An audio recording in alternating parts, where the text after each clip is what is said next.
오늘 보시게 될 것은 우주선을 회수하는 배와 거대한 호버크래프트, 그리고 세계에서 가장 폭이 넓은 배와 배를 수송하는 배 등입니다. 여러분, 안녕하세요. 오늘은 여러분들을 위해 가장 색다른 배들을 모아보았습니다. 지금까지 둥근 배를 보신 적 없으신 분이 계실까요? 그런 분이라면 럭키입니다. 오늘은 그런 둥근 배가 등장합니다. 여러분, 여기는 토픽입니다. 그럼 시작하겠습니다.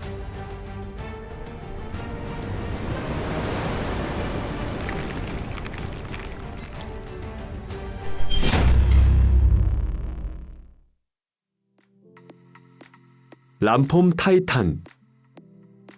람폼 타이탄은 흘수선에서 측정했을 때 세계에서 가장 폭이 넓은 배입니다. 이 배는 2013년에 미쓰비시 중공의 나가사키 조선소에서 건조되었습니다. 배의 폭은 70m이지만 그에 비해 길이는 104m밖에 되지 않습니다. 그렇기 때문에 배가 미완성인 것 같기도 하고 단지 절단된 것처럼 보이기도 합니다. 하지만 이 기묘한 외견은 배의 사용 목적과 연관이 있습니다. 이 배는 지진파의 데이터를 획득하기 위한 배로 선미가 넓은 것은 스트리머 케이블을 평행하게 설치하기 위함입니다. 스트리머 케이블이란 지진파의 신호를 기록하는 센서가 내장된 긴 호스를 말합니다. 3차원적인 지진 조사를 수행하기 위해서는 이와 같은 케이블을 수심 약 10m의 장소에 여러 개 가라앉히고 약 시속 12km로 끌어야 합니다. 배가 지진파를 발생시키면 반사한 지진파를 센서가 수신하게 됩니다. 이에 의해 해저의 형상이나 석유 및 가스 광맥의 위치를 아주 정확하게 파악할 수 있습니다. 인접한 스트리머 케이블들은 케이블끼리 엉키지 않도록 일정 거리를 유지해야만 합니다. 이를 위해 넓은 선미가 필요한 것입니다. 람폼 타이탄은 최대 24개의 스트리머 케이블을 배치하는 것이 가능하고 그 센서의 네트워크는 12제곱킬로미터의 범위를 커버할 수 있습니다. 람폼 타이탄 외에 람폼 아트러스, 람폼 하이페리온, 람폼 테티스라는 유사한 특징을 가진 세 척의 자매선이 건조되어 있습니다.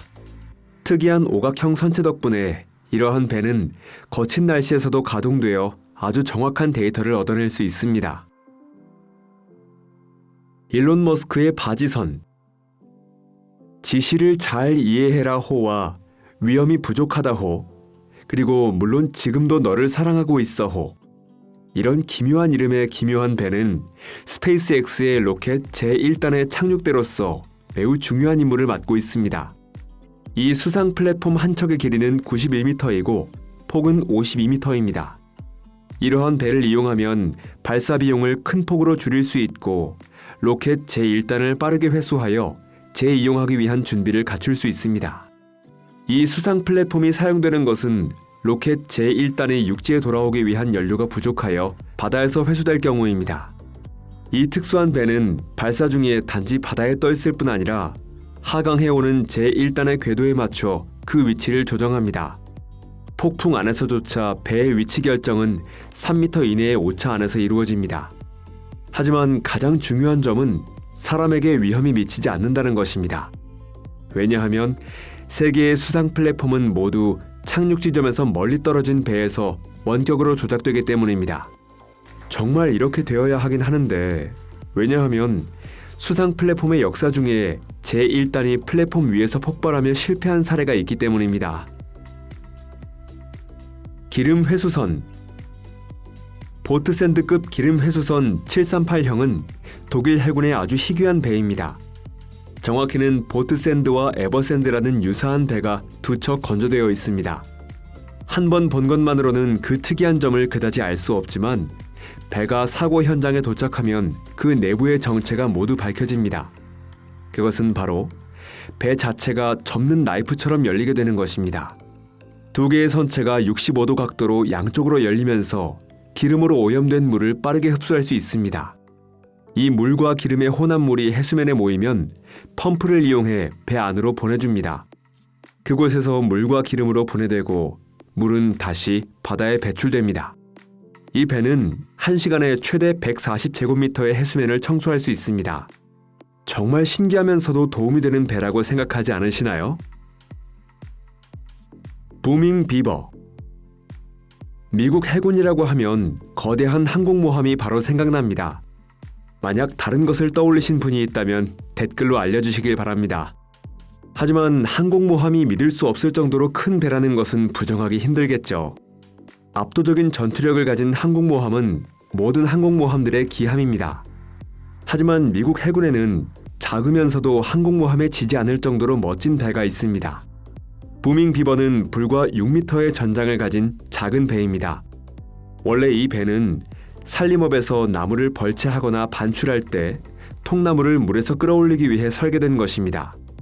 하지만 어느 날 미국 해군이 이와 같은 비버를 대량으로 구입한 이래 이 배는 소형선의 인양이나 플로팅 배리어 설치 등의 작업에 이용되었습니다.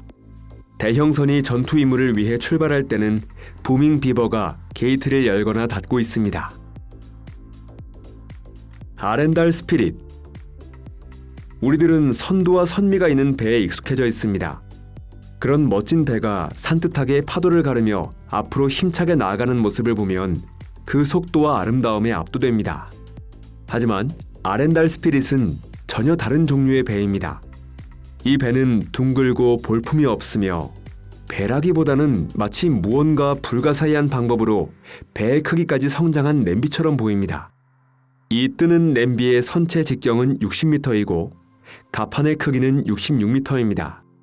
이 배는 석유 개발 회사 등의 작업자를 위한 수상 기지로서 2015년에 건조되었습니다. 248개의 선실은 쾌적하며 최대 500명을 수용할 수 있습니다.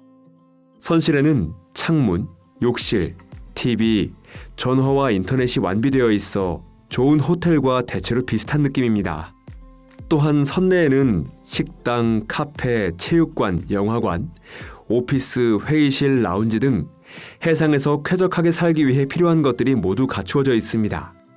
게다가 아렌달 스피릿에는 최대 55m의 작업 반경을 가진 100톤 크레인 3개와 전용 헬리포트가 준비되어 있습니다.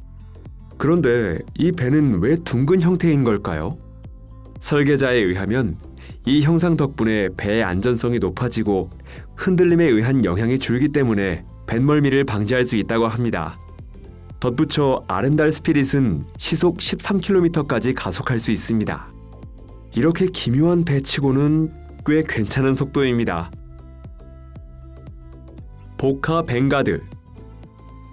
보카 벵가드는 세계 최대의 반잠수정으로 해상의 석유 및 가스 플랫폼과 그 외의 기타 화물을 최대 11만 톤까지 운반할 수 있습니다. 하지만 가장 중요한 것은 이것이 배를 운반하기 위한 배라는 것입니다. 이 배의 갑판 길이는 275m, 폭은 70m인데 배의 양쪽 가장자리가 없습니다. 즉, 운송하는 화물이 갑판보다 길거나 혹은 폭이 넓어도 괜찮다는 뜻입니다. 배를 선상에 싣기 위해 보카 벵가드는 밸러스트를 싣고 수심 16m까지 잠수합니다. 그 깊이까지 잠수하고 나면 태그보트가 배를 갑판 위까지 에인하여 작업자가 그 배를 확실히 고정할 수 있습니다.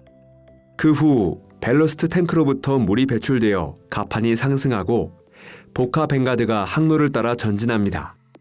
이 영상에 나오고 있는 아르마다 엔트레피드는 석유의 생산, 저장, 적출을 수행하는 6만 톤급의 배로 보카 벵가드가 이 배를 네덜란드에서 인도네시아까지 운송하는 모습이 촬영되어 있습니다. 호버크래프트.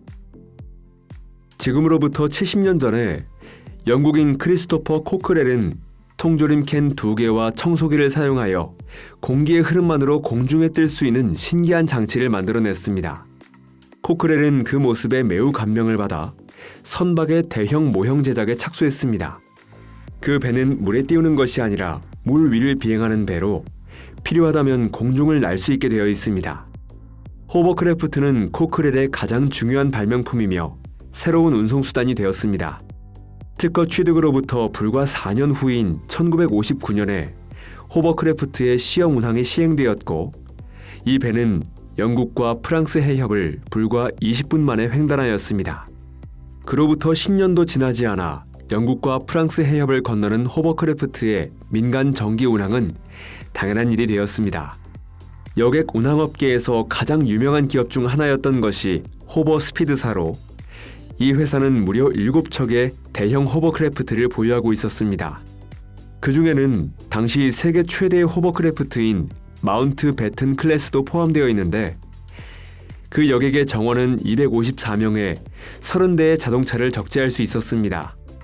이 호버크래프트의 속도는 경이적이어서 최고 시속은 154km였습니다. 호버크래프트는 20세기 말까지 영국과 프랑스 해협을 왕복하는 항로에서 운항하였고 그 항해는 지극히 안정적이었습니다. 하지만 그 운항 비용이 너무 비쌌기 때문에 고가의 호버크래프트는 점차 쌍동선 시켓으로 대체되어 갔습니다. 오늘의 영상을 재밌게 즐겨주셨다면 좋아요를 눌러주시고 영상을 SNS에 공유해주시길 바랍니다. 여러분, 시청해주셔서 감사합니다. 곧 다시 만나요. 안녕히 계세요.